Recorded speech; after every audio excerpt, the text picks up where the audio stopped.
Hello guys, current affairs funda में आप सभी का स्वागत है। मैं हूं आपके साथ अभिषेक शर्मा और आज की इस वीडियो सेशन में हम 6 नवंबर तक के सभी इंपॉर्टेंट करंट अफेयर्स कवर करने वाले हैं। हमेशा की तरह आप इस वीडियो को अंत तक जरूर देखिएगा। आज भी आपको काफ़ी कुछ जानने के लिए मिलेगा।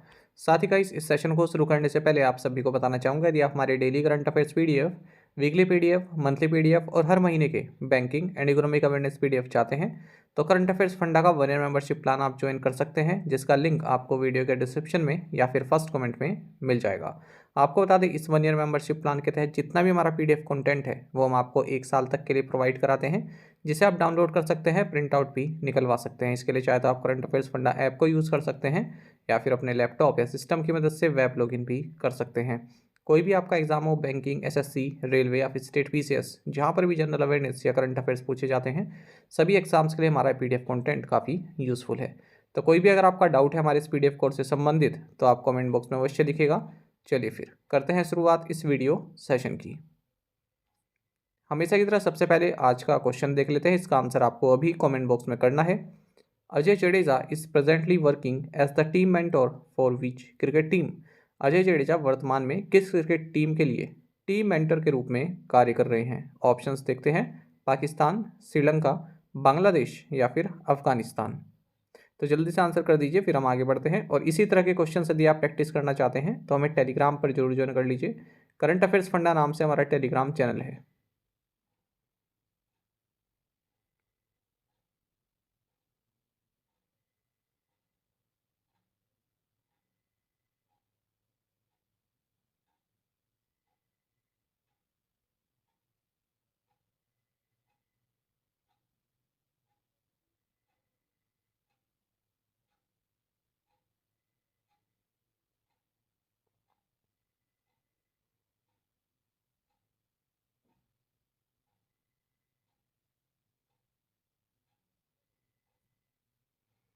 Who has become the first women's hockey player from India to play 300 international games?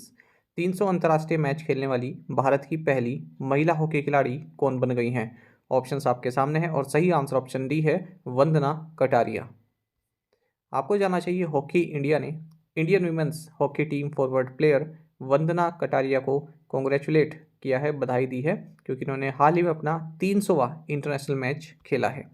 आपको बता दें, वंदना ने 2013 जूनियर वर्ल्ड कप में अपना डेब्यू किया था और ये इकलौती इंडियन विमेन हॉकी प्लेयर हैं जिन्होंने ओलंपिक्स में हैट्रिक स्कोर की है। वंदना रोशनाबाद उत्तराखंड से बिलोंग करती हैं और ये 300वां मैच इन्होंने जापान के अगेंस्ट खेला, जो हाल ही में women's Asian champions trophy Ranchi 2023 चल रहा है उस दौरान। इसी के साथ अब वंदना जो है फर्स्ट वुमेन प्लेयर बन गई हैं इंडिया की ओर से जिन्होंने 300 इंटरनेशनल गेम्स खेले हैं। Who has become the leading wicket taker for India in the world cup? विश्व कप में भारत के लिए सर्वाधिक विकेट लेने वाला गेंदबाज कौन बन गया है? ऑप्शंस आपके सामने हैं। सही आंसर ऑप्शन डी है, मोहम्मद शमी। आपको जाना चाहिए, मोहम्मद शमी ये भारत की ओर से वर्ल्ड कप में सबसे ज़्यादा विकेट लेने वाले गेंदबाज बन गए हैं। 45 विकेट्स इनके हो चुके हैं और जहीर खान और जवागल श्रीनाथ को इन्होंने पीछे छोड़ दिया है। हाल ही में इन्होंने वानखेड़े में श्रीलंका के खिलाफ जो मैच है उसमें 5 विकेट लिए। इसी के साथ इन्होंने जहीर खान और जवागल श्रीनाथ को सरपास कर दिया। जहीर और श्रीनाथ ने 23 एंड 34 मैचेस रेस्पेक्टिवली लिए ये अचीव करने के लिए, जबकि शामी ने केवल 14 मैचेस में अपने जो है 45 विकेट्स ले लिए हैं। साथ ही शमी जो है ऑस्ट्रेलियन पेसर मिचेल स्टार्क के साथ भी ये रिकॉर्ड होल्डर बन गए हैं most fivers in ODI world cup, सबसे ज़्यादा 5 विकेट लेने के रिकॉर्ड के। When is the world tsunami awareness day observed? विश्व सुनामी जागरूकता दिवस कब मनाया जाता है? ऑप्शंस आपके सामने हैं। सही आंसर ऑप्शन डी है, नवंबर 5। देखिए, आपको जाना चाहिए, दिसंबर 2015 में यूनाइटेड नेशन जनरल असेंबली ने ये डिसाइड किया कि 5 नवंबर को वर्ल्ड सुनामी अवेयरनेस डे मनाया जाएगा। और ये जो वर्ल्ड सुनामी अवेयरनेस डे है ये जापान का ब्रेन चाइल्ड कह सकते हैं, यानी कि जापान द्वारा सुझाया हुआ डे है। इस साल वर्ल्ड सुनामी अवेयरनेस डे का थीम रहेगा fighting inequality for a resilient future. आपको जानना चाहिए कि सुनामी दो जापानीज वर्ड से बना है, सू जिसका मतलब हार्बर है और नामी जिसका मतलब वेव है। तो सुनामी इनॉर्मस वेव्स की एक सीरीज होती है जो कि अंडर वाटर क्रिएट होती है। कारण बहुत कुछ हो सकते हैं, अर्थक्वेक्स भी हो सकते हैं, volcanic eruption, submarine landslides, coastal rock falls. तो ये सभी कारण हैं जिसके कारण सुनामी आती है। अच्छा, जब भी डिजास्टर की बात होती है तो सेंडाई फ्रेमवर्क आप याद रखेंगे, काफ़ी महत्वपूर्ण है। Sendai framework for disaster risk reduction 2015-2030। तो इसमें 7 टारगेट्स एंड 4 प्रायोरिटीज़ हैं, ताकि एग्जिस्टिंग जो डिजास्टर रिस्क है या फिर कोई नई डिजास्टर रिस्क है उससे कैसे बचा जा सके। तो third UN world conference on disaster risk reduction, ये सेंडाई जापान में हुई थी 18 मार्च 2015 को। तो उसी के नाम से आया है Sendai framework for disaster risk reduction. Which university which launch its on satellite in India? Bharat में कौन सा विश्वविद्यालय अपना उपग्रह लॉन्च करेगा? ऑप्शंस आपके सामने हैं। सही आंसर ऑप्शन बी है, अलीगढ़ मुस्लिम यूनिवर्सिटी। आपको जाना चाहिए अलीगढ़ मुस्लिम यूनिवर्सिटी ने अपने एक एम्बिशियस स्पेस प्रोग्राम पर कार्य शुरू कर दिया है, और इसके लिए इन्हें Indian national space promotion and authorisation centre यानी कि इन स्पेस से अप्रूवल भी मिल गया है। इन स्पेस जो है department of space government of India के तहत कार्य करता है।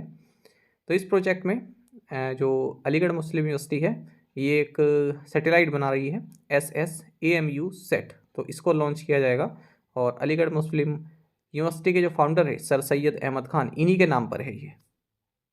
जो SSAMU सेट है ये एक नैनो सैटेलाइट प्रोजेक्ट है जो नवंबर 2021 में शुरू हुआ था AMU रोबो क्लब के तहत।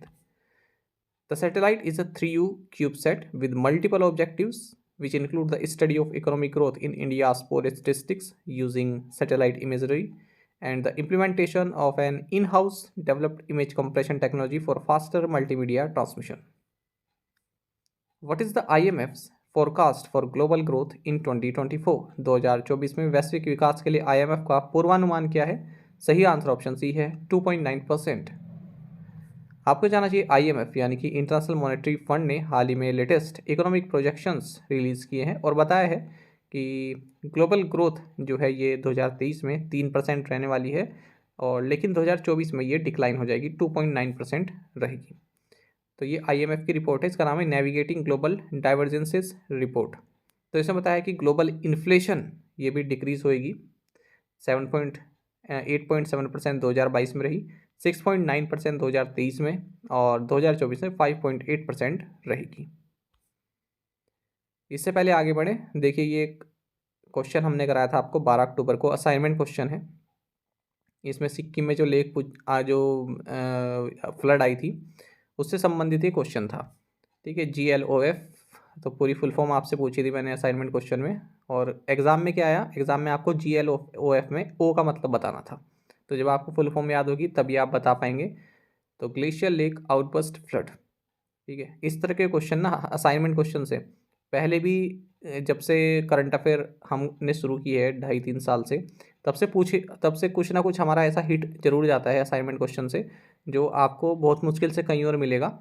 ठीक है, और हमारे यहाँ से आपको ज़रूर मिलेगा। ठीक है, पर आप लोग तब भी इतना पार्टिसिपेट नहीं करते असाइनमेंट क्वेश्चन आंसर में। अब देखिए जिन्होंने किया होगा ना, उनका कॉन्फिडेंस देखना आप कितना बड़ा होगा। जो ये पढ़ के गए थे उन्होंने देख लिया था कि हाँ ऐसा कुछ कराया हुआ है एग्जाम पॉइंट में, एक अलग ही कॉन्फिडेंस आता है। तो इसलिए मैं आपको कहता हूँ कि असाइनमेंट क्वेश्चंस के आंसर आप जरूर किया कीजिए, कमेंट में भी किया कीजिए, और उन्हें पढ़कर भी जाया कीजिए। 12 अक्टूबर को कराया था ये, और IBPS PO मेंस में पूछा गया। Which Indian state is the first to have a hall marking centre in every district? प्रत्येक जिले में हॉल मार्किंग केंद्र खोलने वाला पहला भारतीय राज्य कौन सा है? ऑप्शंस आपके सामने है। सही आंसर ऑप्शन ए है, केरल। देखिए इदुक्की में हॉल मार्किंग सेंटर के इनोग्रेशन के साथ ही अब केरल पहला राज्य बन गया है हमारे देश में जिसके समस्त 14 डिस्ट्रिक्ट में हॉल मार्किंग सेंटर्स हैं। ब्यूरो ऑफ इंडियन स्टैंडर्ड्स ने हॉल मार्किंग कंपलसरी बनाया हुआ है ताकि जो कस्टमर्स हैं उनको प्रोटेक्ट किया जा सके, जो कि मार्केट से अवेयर ज़्यादा नहीं है। ठीक है, खास करके ज्वेलर्स से। केरल की बात करते हैं, कैपिटल तिरुवनंतपुरम है, चीफ मिनिस्टर पिनराई विजयन है, गवर्नर है Arif Mohammad Khan. What percentage of the annual target did the center's fiscal deficit reach in the first half of this financial year? इस वित्तीय वर्ष की पहली छमाही में केंद्र का राजकोषीय घाटा वार्षिक लक्ष्य के कितने प्रतिशत तक पहुंच गया? ऑप्शंस आपके सामने हैं। सही आंसर ऑप्शन बी है, 39.3%। आपको जानना चाहिए सेंट्रल गवर्नमेंट की जो फिजिकल डिफिसिट है ये पूरे साल का जो टारगेट है उसका 39.3% पहुँच चुका है। ठीक है, कब तक? इस फर्स्ट हाफ में, यानी कि अप्रैल से सितंबर तक का जो अभी फर्स्ट हाफ हुआ है, ठीक है, इतने में पूरे साल का 39.3% पहुँच चुका है, जो कि अगर हम सेम पीरियड की बात करें पिछले साल के, उससे 37.3% हायर है। मतलब 37.3% पिछले बार रिकॉर्ड किया गया था, इस बार 39.3% रिकॉर्ड किया गया है। फिजिकल डिफिसिट आप सभी जानते हैं, एक्सपेंडिचर एंड रेवेन्यू का जो गैप होता है उसे फिजिकल डिफिसिट कहते हैं। तो ये कितना रहा अब? 7.02 लाख करोड़ रुपीज़ रहा है सितंबर के अंत तक, अप्रैल से सितंबर तक की बात कर रहे हैं। यूनियन बजट में गवर्नमेंट ने प्रोजेक्ट किया है कि हम फिजिकल डिफिसिट जो है जीडीपी का 5.9% तक ले आएंगे 2023-24 फाइनेंशियल ईयर में। फिजिकल डिफिसिट 2022-23 में जीडीपी का 6.4% रहा, ठीक है, जबकि एस्टिमेट किया गया था कि 6.71% रहेगा। टैक्स रेवेन्यू 11.60 लाख करोड़ या फिर 49.8% ऑफ द एनुअल टारगेट रहा था। और अप्रैल से सितंबर 2022-23 में नेट टैक्स कलेक्शन 52.3% रहा था पूरे साल के एनुअल बजट एस्टिमेट का। सेंटर का जो टोटल एक्सपेंडिचर है 21.19 लाख करोड़ रुपये रहा, यानी कि 47.1% ऑफ बजट एस्टिमेट फॉर 2023-24, जो कि 46.2% हायर है 2022-23 से। Which company partnered with Tata Play Fiber to launch India's first Wi-Fi 6 ready broadband network? Bharat का पहला Wi-Fi 6 ready broadband network launch करने के लिए किस कंपनी ने टाटा प्ले फाइबर के साथ साझेदारी की? सही आंसर ऑप्शन ए है, नोकिया। आपको जानना चाहिए फिनलैंड की जो कंपनी है नोकिया, इसने एक ब्रॉडबैंड गियर सप्लाई डील हासिल की है टाटा प्ले फाइबर से, जिसके तहत इंडिया का first Wi-Fi 6 ready broadband network launch किया जाएगा। इस कॉन्ट्रैक्ट के तहत जो नोकिया है ये Wi-Fi 6 मैश टेक्नोलॉजी प्रोवाइड कराएगी, which company claims is ideally suited to residential homes with large and multi floor spaces as well as for small office, home office enterprises, which represent a large addressable market in India. Who won the top prize in the 17 years and under category at the Wildlife Photographer of the Year competition? Wildlife Photographer of the Year प्रतियोगिता में 17 वर्ष और उससे कम श्रेणी में शीर्ष पुरस्कार किसने हासिल किया? सही आंसर ऑप्शन डी है, विहान तालिया विकास। देखिए 10 साल के एक बच्चे हैं बेंगलुरु से, इनका नाम है विहान तालिया विकास।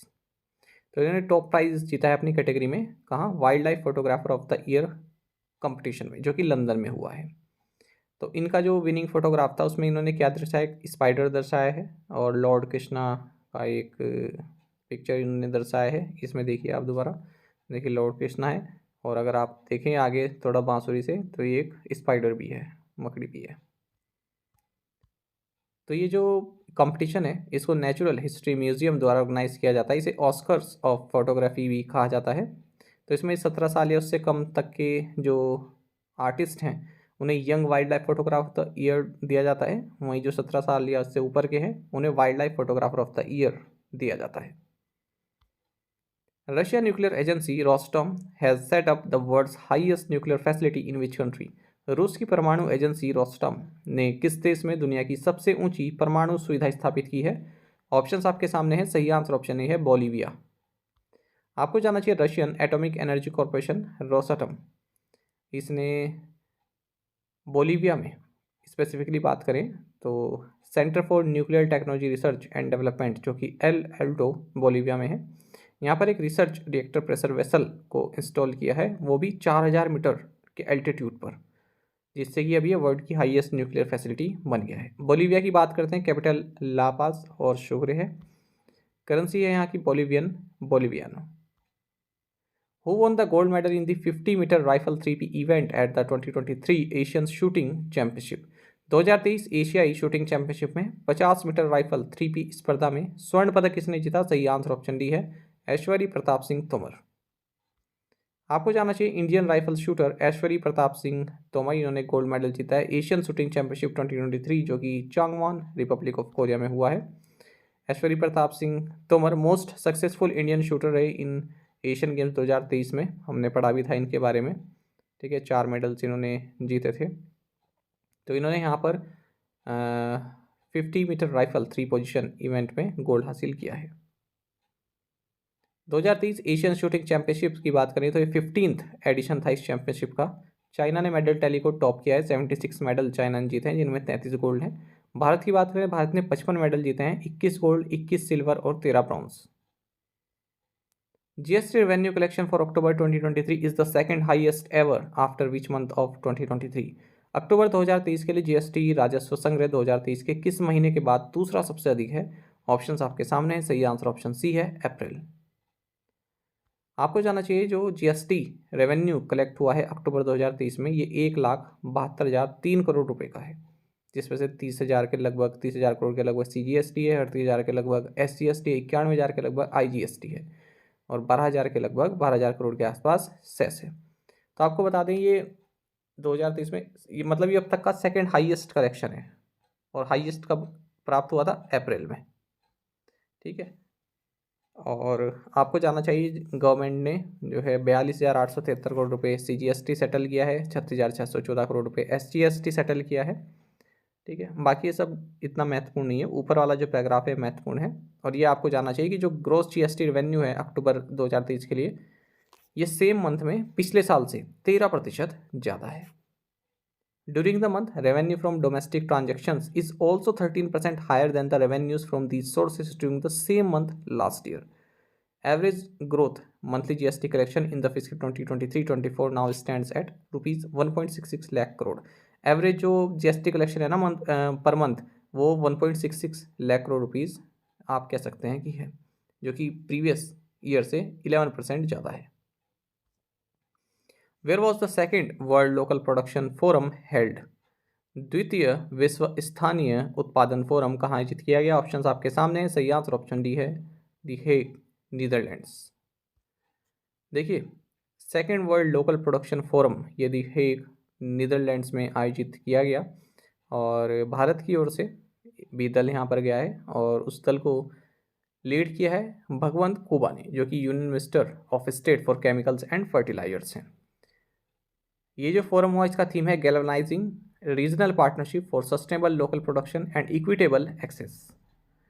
आपको जानना चाहिए इसी दौरान एक मेमोरेंडम ऑफ इंटेंट MOI भी साइन किया गया है इंडिया और नीदरलैंड्स के बीच में, ताकि मेडिकल प्रोडक्ट रेगुलेशन के फील्ड में कोऑपरेट किया जा सके।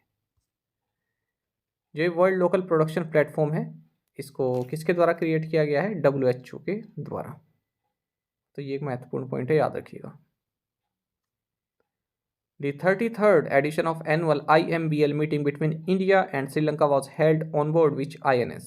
भारत और श्रीलंका के बीच वार्षिक IMBL बैठक का 33वां संस्करण किस INS पर आयोजित किया गया? सही आंसर ऑप्शन सी है, INS सुमित्रा। देखिए 33rd एडिशन जो है IMBL मीटिंग का, ये हाल ही में इंडिया और श्रीलंका की जो नेवीज़ हैं, जो कोस्ट गार्ड हैं, उनके बीच में संपन्न हुआ। कहाँ? INS सुमित्रा पर। किस जगह? Indo Sri Lanka maritime boundary line of point Calimere Palk पे। तो इंडियन डेलीगेशन को यहाँ पर हेड किया गया है रवि कुमार ढींगरा, जो कि flag officer commanding Tamil Nadu and Puducherry Naval area है। IMBL आपने ऊपर देखा ना अभी, IMBL का मतलब है इंटरनेशनल मैरीटाइम बाउंड्री लाइन।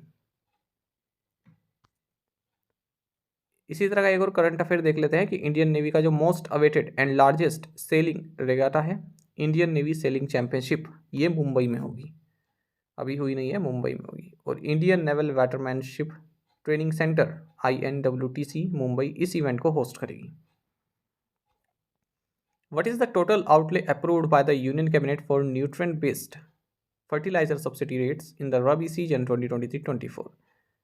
रबी सीजन 2023-24 में पोषक तत्व आधारित उर्वरक सब्सिडी दरों के लिए केंद्रीय मंत्रिमंडल द्वारा अनुमोदित कुल परिव्यय क्या है? सही आंसर ऑप्शन डी है, 22,303 करोड़ रुपए।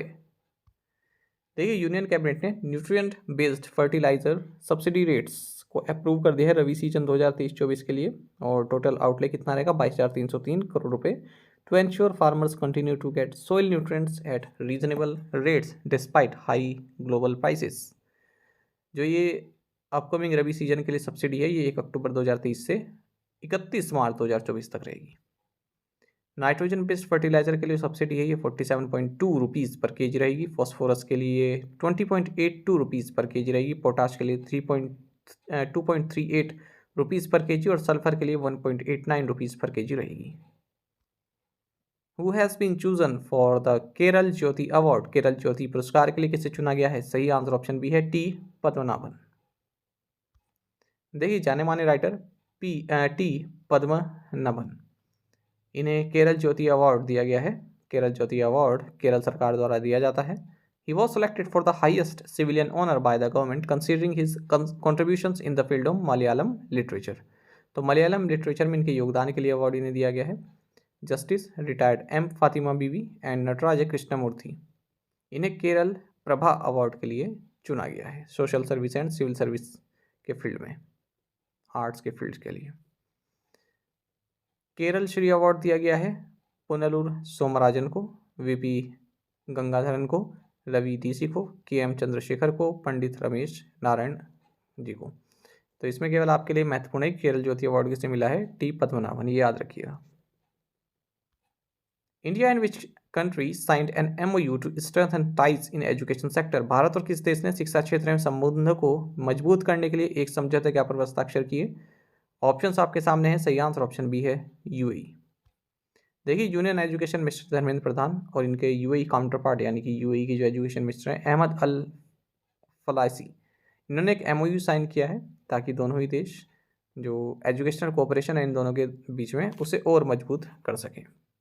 The MOU aims at facilitating student and faculty mobility, joint research programmes, designing courses, organising and participation in conferences, lectures, symposia, courses, scientific and educational exhibitions in areas of mutual interest held in both countries.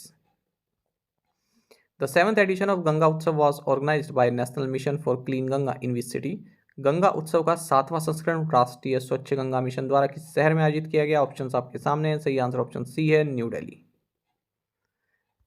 आपको जानना चाहिए कि गंगा उत्सव का 7वां addition ये national mission for clean Ganga द्वारा new Delhi में organise किया गया है और इसे इनोग्रेट किया है देवाश्री मुखर्जी जो कि सेक्रेटरी हैं department of water resources, river development and Ganga reservation, ministry of Jal Shakti में। साथ ही NMCG यानी कि national mission for clean Ganga के director general G Ashok Kumar के द्वारा। साथ ही जो सेकेंड एडिशन है गंगा पुस्तक परिक्रमा का, इसको भी लॉन्च किया गया है। गंगा पुस्तक परिक्रमा ये 3 मंथ चलने वाली एक जर्नी है जो कि गंगोत्री से शुरू होगी 7 नवंबर 2023 को और उन सभी सिटीज़ एंड टाउन्स से गुजरेगी जहाँ पर रिवर गंगा बहती है। उत्तरकाशी, ऋषिकेश, हरिद्वार, बिजनौर, मेरठ, अलीगढ़, फरुखाबाद, कानपुर, प्रयागराज, मिर्ज़ापुर, वाराणसी, छपरा, पटना, बेगूसराय, सुल्तानगंज, भागलपुर, साहिबगंज, बहरामपुर, कोलकाता और हल्दिया। और कहाँ पर एंड होगी ये जर्नी? गंगा सागर में 11 जनवरी 2024 को। तो ये एक महत्वपूर्ण है, आपके दोनों ही क्वेश्चन महत्वपूर्ण है, ये याद रखिएगा बस कि कहाँ से शुरू हुई? गंगोत्री से गंगा सागर तक, ठीक है।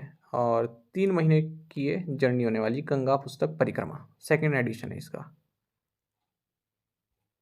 प्रीवियस असाइनमेंट क्वेश्चंस के आंसर देखेंगे। The tech giant Foxconn is based out of which country? Taiwan. Which state launched Abua Veer Dishom Abhiyan 2023? Jharkhand. Who has been appointed as assistant coach by Rajasthan Royals? Shane बॉर्न। जय भीम मुख्यमंत्री प्रतिभा विकास योजना is related to which state or UT? Delhi. Which nation has severed diplomatic ties with Israel over its attacks in Gaza? Bolivia. India will buy 31 MQ-9B unmanned aerial vehicles from which country? Answer is US। और आप में से कई option से बिल्कुल सही answer किया है। इसी तरह से आप पार्टिसिपेट करते रहिए। और फिर से मैं आपको ये बता देता हूँ कि असाइनमेंट क्वेश्चंस में आंसर आप करते रहिए, ज़्यादा से ज़्यादा संख्या में पार्टिसिपेट कीजिए। केवल 5-6 एस्पिरेंट्स ही जो है आंसर करते हैं, ठीक है। और अगर उनमें से भी किसी ने मेंस दिया होगा तो कमेंट में ज़रूर बताइएगा आपको ये क्वेश्चन याद आया होगा क्योंकि आपने कमेंट किया था, ठीक है। ये GLOF जो कि IBPS PO मेंस से पूछा गया। तो इस तरह के हर बार कोई भी आप बैंक एग्ज़ाम देख लीजिएगा या SSC का भी देख लीजिएगा, PCS का भी देख लीजिएगा, या असाइनमेंट क्वेश्चन से कोई ना कोई ऐसा क्वेश्चन हिट हो ही जाता है जो आसानी से आपको नहीं मिलेगा। अब जो IAS वगैरह की बुकलेट्स आती हैं, IAS की कोचिंग्स वगैरह की जो बुकलेट्स हैं, वहाँ पर आपको ये ईजिली मिल जाएगा क्योंकि ये सिलेबस का हिस्सा होता है डिज़ास्टर, ठीक है, डिज़ास्टर मैनेजमेंट। तो उसमें ये पढ़ते ही हैं, वो मैगज़ीन वाले कवर करते हैं वो चीज़ें। पर अगर आप इस तरह की देखेंगे SSC की मैगज़ीन हो गई या फिर बैंकिंग की मैगज़ीन, उनमें ये सब आपको नहीं मिलेगा। आज के असाइनमेंट क्वेश्चन देखेंगे। The Dahiya doctrine is related to which of the following. The Dahiya doctrine is related to which issue, केवल आप इतना पढ़िएगा इस क्वेश्चन को। Which country conducted in indigenous voice referendum on 14 October 2023? Who is the current chairperson of the Lok Sabha parliamentary committee on ethics? Inter services public relation is the media and public relation wing of which countries armed forces? When is the International Day for Preventing and Exploitation of the Environment in War and Armed Conflict observed? इन पांचों question के answer आप comment box में दीजिएगा। यदि आपको एक question का answer भी आता है तो भी आप हमें कमेंट बॉक्स में बता सकते हैं। खास करके क्वेश्चन नंबर 3 काफ़ी महत्वपूर्ण है।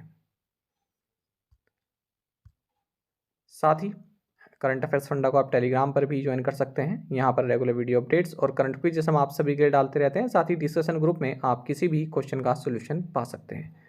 दोस्तों, हमारे करंट अफेयर्स की प्लेलिस्ट दी गई है, इसको आप जरूर देखिए। अपने दोस्तों के साथ, फेलो एस्पिरेंट साथ हमारे करंट अफेयर्स को आप शेयर जरूर करें। आज का ये सेशन आपको कैसा लगा आप कमेंट बॉक्स में अवश्य बताइएगा। Thank you guys.